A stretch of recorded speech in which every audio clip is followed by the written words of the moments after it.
नमस्कार। प्रांजल ज्ञान गंगा में आप सभी का स्वागत है। हम संक्षिप्त महाभारत का पाठ कर रहे हैं, जिसमें कि भीष्म पर्व चल रहा है। कल हमने कथा में भीम और दुर्योधन का युद्ध और अभिमन्यु के पराक्रम की कथा को सुना था। आज हम छठे दिन के दोपहर तक के युद्ध की कथा को सुनेंगे। संजय ने कहा, महाराज। तब सब योद्धा अपने अपने शिविर में चले आए। रात्रि में सबने विश्राम किया और एक दूसरे का यथा योग्य सत्कार किया तथा दूसरे दिन फिर युद्ध करने के लिए तैयार हो गए। इस समय आपके पुत्र दुर्योधन ने अत्यंत चिंताग्रस्त होकर पितामह भीष्म से पूछा, दादाजी, आपकी सेना बड़ी भयानक है। इसकी व्यूह रचना भी बड़ी सावधानी से की जाती है, फिर भी पांडव पक्ष के महारथी उसे तोड़कर हमारे वीरों को मार डालते हैं। वे हमारे वीरों को चक्कर में डालकर बड़ी कीर्ति पा रहे हैं। उन्होंने वज्र के समान सुदृढ़ मकर व्यूह को भी तोड़ डाला है और उसके भीतर घुसकर भीमसेन ने अपने मृत्युदंड के समान प्रचंड बाणों से मुझे घायल कर दिया है। भीम की रोषपूर्ण मूर्ति को देखकर तो मेरे सारे होश हवास उड़ गए थे। अभी तक मेरा चित्त शांत नहीं हो पाया है। महात्मन, आपकी सहायता से मैं तो युद्ध में जय प्राप्त करके पांडवों का काम तमाम कर देना चाहता हूँ। दुर्योधन की यह बात सुनकर महात्मा भीष्म मुस्कुराए और उससे इस प्रकार कहने लगे, राजकुमार, मैं तो अधिक से अधिक प्रयत्न करके पांडवों की सेना में घुसता हूँ। आगे भी मैं अपने प्राणों की बाजी लगाकर सारी शक्ति से पांडव सेना के साथ संग्राम करूँगा। तुम्हारे लिए मैं यह शत्रु सेना तो क्या, सारे देवता और दैत्यों को मारने से भी नहीं चूकूंगा। मैं पूरी शक्ति से पांडवों के साथ युद्ध करूँगा और तुम्हारा सब प्रकार प्रिय करूँगा। पितामह की बात सुनकर दुर्योधन बड़ा प्रसन्न हुआ। प्रातःकाल होते ही भीष्म जी ने स्वयं ही व्यूह रचना की। उन्होंने तरह तरह के शस्त्रों से सुसज्जित कौरव सेना को मंडल व्यूह की विधि से खड़ा किया। उसमें प्रधान वीर गजारोही, पदाति और रथियों को यथा स्थान नियुक्त किया। इस प्रकार भीष्म जी की अध्यक्षता में मोर्चेबंदी से खड़ी ही होकर आपकी सेना युद्ध के लिए तैयार हो गई। वे युद्धोत्सुक राजा लोग ऐसे जान पड़ते थे मानो सबके सब भीष्म जी की ही रक्षा कर रहे हैं और भीष्म जी उनकी रक्षा में तत्पर हैं। यह मंडल भी बड़ा ही दुर्भेद था और इसका मुख पश्चिम की ओर रखा गया था। इस परम दुर्जय मंडल व्यूह को देखकर राजा युधिष्ठिर ने अपनी सेना का वज्र व्यूह बनाया। इस प्रकार जब व्यूहबद्ध होकर दोनों सेनाएं आमने सामने स्थानों पर खड़ी हो गईं तो समस्त रथी और अश्वारोही सिंहनाद करने लगे और युद्ध के लिए उतावले होकर व्यूह तोड़ने के लिए आगे बढ़े। द्रोणाचार्य जी विराट के सामने, अश्वत्थामा शिखंडी के आगे और स्वयं राजा दुर्योधन धृष्टद्युम्न के सामने आए। नकुल और सहदेव ने मद्रास शल्य पर और अवंती नरेश, बिंद और अनविंद ने रावण पर धावा किया और सब राजा अर्जुन से युद्ध करने लगे। भीमसेन ने युद्ध के लिए बढ़े हुए कृतवर्मा को तथा चित्रसेन, विकर्ण और दुर्मर्शन को रोका। अर्जुन का पुत्र अभिमन्यु आपके पुत्रों से बढ़ गया। प्रागज्य ज्योतिष नरेश भगदत्त ने घटोत्कच पर आक्रमण किया।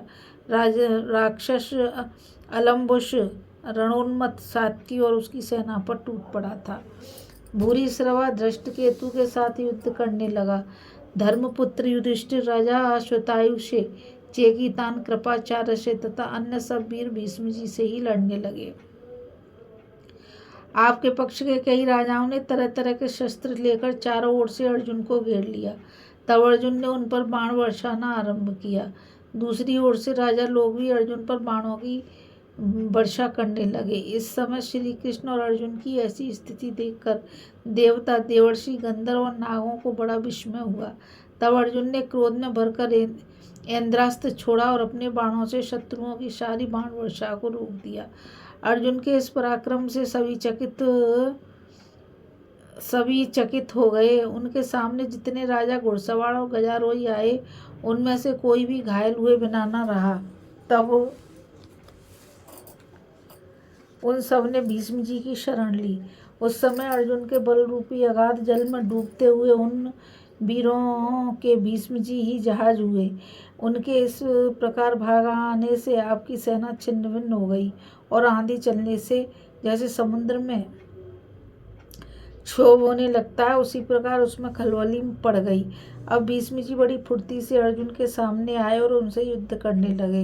इधर द्रोणाचार्य ने बाण मारकर मत्स्यराज विराट को घायल कर दिया तथा एक बाण से उनकी ध्वजा और दूसरे से धनुष को काट डाला। सेना नायक विराट ने तुरंत ही दूसरा धनुष ले लिया और कई चमचमाते हुए बाण लिए। फिर उन्होंने 3 बाणों से आचार्य को बीत दिया, 4 से उनके घोड़ों को मार डाला, 1 से ध्वजा काट डाली, 5 से सारथी को मार गिराया और 1 से धनुष काट डाला। इससे द्रोणाचार्य भी बड़े कुपित हुए। उन्होंने 8 बाणों से विराट के घोड़ों को नष्ट कर दिया और 1 से उनके सारथी को मार डाला।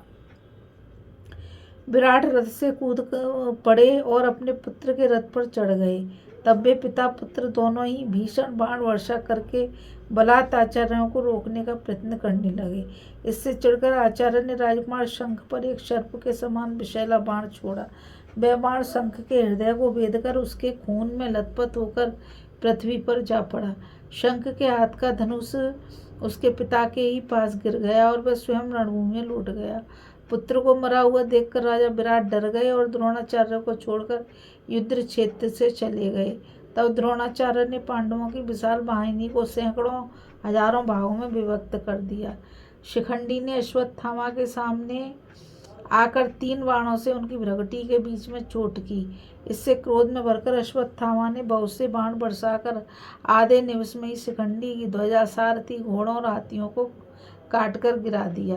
घोड़ों के मारे जाने पर रथ से कूद पड़ा और हाथ में ढाल तलवार लेकर बाज के समान बड़े क्रोध से झपटा। रणांगण में तलवार लेकर घूमते हुए शिखंडी पर वार करने का अश्वत्थामा को अवसर तक नहीं मिला। फिर उन्होंने उस पर सहस्त्रों बाण छोड़े। शिखंडी उस सारी बाण वर्षा को अपनी तलवार से ही काट डालता था। तब तो अश्वत्थामा ने उसकी ढाल और तलवार को ही 2 टुकड़े टुकड़े कर दिया और अनेकों फौलादी बाणों से शिखंडी को भी बीध डाला। अब शिखंडी जल्दी से सात्यकी के रथ पर चढ़ गया। इधर वीरवर सात्यकी ने अपने पहने बाणों से राक्षस अम्बल उसको घायल कर दिया। इस पर अलम्बुश ने भी अर्धचंद्राकार बाण छोड़कर सात्यकी का धनुष काट दिया और उसे भी अनेकों बाणों से घायल कर दिया। फिर उसने राक्षसी माया करके उस पर बाणों की झड़ी लगा दी। इस समय सात्यकी का बड़ा ही अद्भुत पराक्रम देखने में आया, क्योंकि ऐसे तीखे तीखे बाणों की चोट खाने पर भी उसे रणभूमि में तनिक भी घबराहट नहीं हुई। उसने अर्जुन से मिला हुआ इंद्रास्त्र चढ़ाया, उससे वह राक्षसी माया तत्काल भस्म हो गई। फिर उसने अनेकों बाण बरसाकर अलम्बुश को ढक दिया। इस प्रकार सात्यकी के द्वारा पीड़ित होने पर वह राक्षस उसका सामना छोड़कर रणभूमि से भाग गया। सत्य पराक्रमी सात्यकी ने अपने तीखे बाणों से अपने पुत्रों पर भी प्रहार किया और वे भी भयभीत होकर भाग निकले। इसी समय द्रुपद के पुत्र महाबली धृष्टद्युम्न ने अपने तीखे तीरों से आपके पुत्र दुर्योधन को ढक दिया, किंतु उसे दुर्योधन को कोई घबराहट नहीं हुई और बड़ी फुर्ती से उसने 90 बाण छोड़कर धृष्टद्युम्न को बीध दिया। तब धृष्टद्युम्न ने कुपित होकर उसका धनुष काट डाला, 4 घोड़ों को मार दिया और 7 तीखे बाणों से स्वयं भी उसे घायल कर दिया। घोड़ों के मारे जाने पर दुर्योधन रथ से कूद पड़ा और तलवार लेकर पैदल ही धृष्टद्युम्न की ओर दौड़ा। इतने में ही शकुनी ने आकर उसे अपने रथ में बिठा लिया। इस प्रकार दुर्योधन को परास्त कर धृष्टद्युम्न ने आपकी सेना का संहार करना आरंभ किया। इसी समय महारथी कृतवर्मा ने भीमसेन को बाणों से आच्छादित कर दिया। तब भीमसेन ने भी हंसकर कृतवर्मा पर बाणों की झड़ी लगा दी। उन्होंने उसके चारों ओर 4 घोड़ों को मारकर ध्वजा और सारथी को भी गिरा दिया तथा कृतवर्मा को भी बहुत से बाणों से घायल कर दिया। घोड़ों के मारे जाने पर कृतवर्मा बड़ी फुर्ती से आपके साले वृषक के रथ पर चढ़ाया। फिर भीमसेन अत्यंत क्रोध में भरकर दंडपाणी यमराज के समान आपकी सेना का संहार करने लगे। महाराज, अभी दोपहर नहीं हुआ था कि अवंती नरेश बिंद और अनविंद रावण को आते देखकर उसके सामने आ गए। बस उनका बड़ा रोमांचकारी युद्ध छिड़ गया। इरावन ने क्रोध में भरकर उन दोनों भाइयों को अपने तीखे बाणों से बीध डाला। बदले में उन्होंने भी इरावन को अपने बाणों से घायल कर दिया। फिर इरावान ने 4 बाणों से अनुविंद के चारों घोड़ों को धराशायी कर दिया तथा 2 तीक्ष्ण बाणों से उसके धनुष और ध्वजा को काट दिया। तब अनुविंद अपने रथ से उतरकर बिंद के रथ पर चढ़ गया। फिर दोनों वीरों ने एक ही रथ पर बैठकर इरावान पर बड़ी फुर्ती से बाण बरसाना आरंभ किया। इसी प्रकार इरावान ने भी क्रोध में भरकर उन दोनों भाइयों पर बाणों की झड़ी लगा दी तथा उनके सारथी को मार गिराया। तब उनके घोड़े भय चौंककर उनके रथ को लेकर इधर उधर भागने लगे। इस प्रकार उन दोनों वीरों को जीतकर इरावान अपना पुरुषार्थ दिखाते हुए बड़ी तेजी से आपकी सेना को ध्वंस करने लगे। इस समय राक्षस राज घटोत्कच रथ पर चढ़कर भगदत्त के साथ युद्ध कर रहा था। उसने बाणों की झड़ी लगाकर भगदत्त को बिल्कुल ढक लिया। तब उन्होंने उन सब बाणों को काटकर बड़ी फुर्ती से घटोत्कच के मर्म स्थानों पर वार किया, किंतु अनेकों बाणों से घायल होने पर भी वे घबराए नहीं। इससे कुपित होकर प्राज्ञ ज्योतिष नरेश ने 14 तोमर छोड़े, किंतु घटोत्कच ने उन्हें तत्काल काट डाला और 70 बाणों से भगदत्त पर वार किया। तब भगदत्त ने उसके चारों घोड़ों को मार डाला। घटोत्कच ने अश्वहीन रथों से ही उन पर बड़े वेग से शक्ति छोड़ी, किंतु भगदत्त ने उसके 3 टुकड़े कर दिए। वह बीच में ही पृथ्वी पर गिर गया।